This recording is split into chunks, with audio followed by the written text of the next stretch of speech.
ओम नमो सिद्धि विनायकाय विघ्नहर्ते नमः सर्वकार्य सर्वदा सर्व विघ्न विनाशनाय नमः।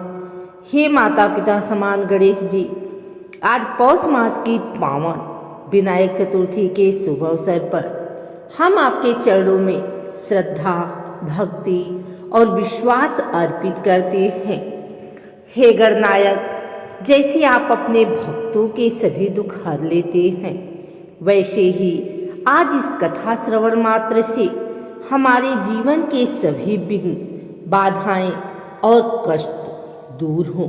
हे प्रभु, यह कथा न तो हमारी बुद्धि की देन है और न ही हमारे ज्ञान की, यह तो आपकी ही कृपा से, आपकी ही महिमा का गुणगान है।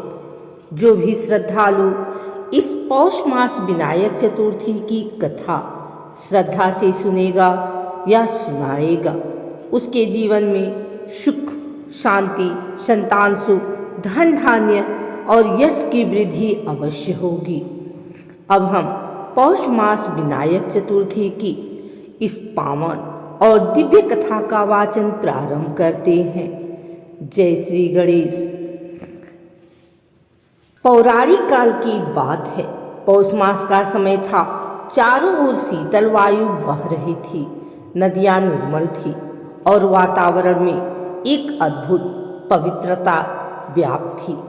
यही वह मास है जिसमें तप, संयम और भक्ति का विशेष महत्व बताया गया है। इसी पौष मास की शुक्ल पक्ष की चतुर्थी तिथि को विनायक चतुर्थी कहा जाता है। यह दिन भगवान श्री गणेश को अत्यंत प्रिय है।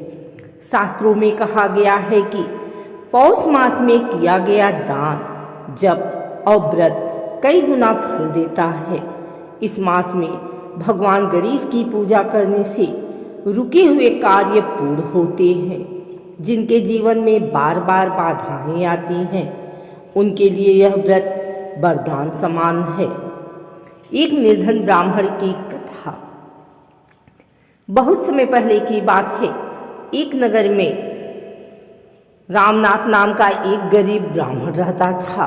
वह अत्यंत विद्वान, सत्यवादी और भगवान गणेश का परम भक्त था, लेकिन उसका जीवन कष्टों से भरा था। घर में धन की कमी थी, संतान का अभाव, रोग और चिंता, किए हुए काम बार बार बिगड़ जाना। रामनाथ हर दिन भगवान गणेश की पूजा करता, फिर भी उसकी परेशानियां कम नहीं हो रही थी।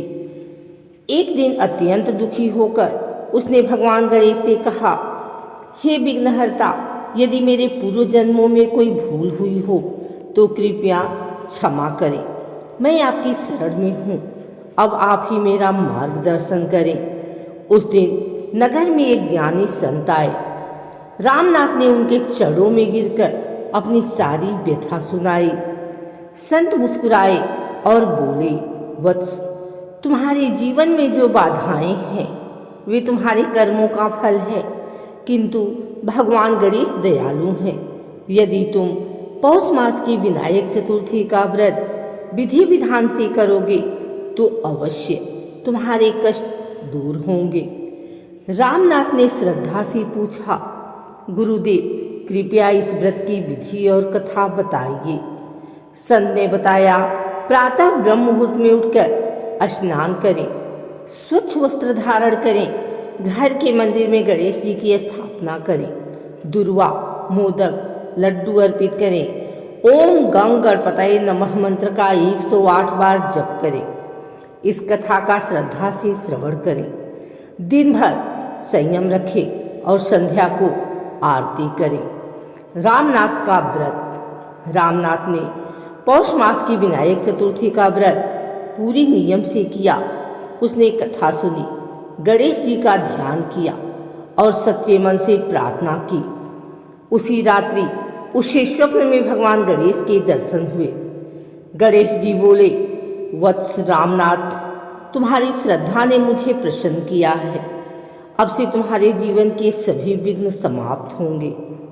कुछ ही दिनों में रामनाथ को उत्तम धन प्राप्त हुआ। उसके घर संतान ने जन्म लिया। रोग समाप्त हो गए, समाज में मान सम्मान बढ़ा। रामनाथ ने समझ लिया कि यह सब पौष मास विनायक चतुर्थी व्रत का फल है। इसी नगर के राजा भी संतानहीन थे। जब उन्होंने रामनाथ की कथा सुनी तो उन्होंने भी यह व्रत किया। गणेश जी की कृपा से राजा को योग्य पुत्र की प्राप्ति हुई। राज्य में सुख शांति फैल गई। राजा ने पूरे राज्य में इस व्रत का प्रचार करवाया। शास्त्र कहते हैं, जो इस दिन कथा सुनता है उसके पाप नष्ट होते हैं। जो व्रत करता है कार्य सिद्धि होती है।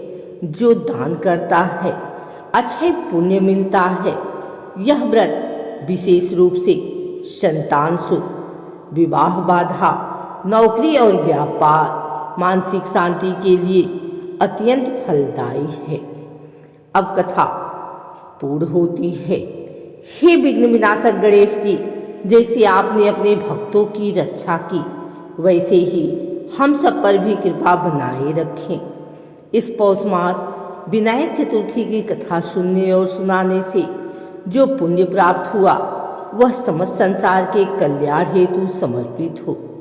गणपति बप्पा मोरया।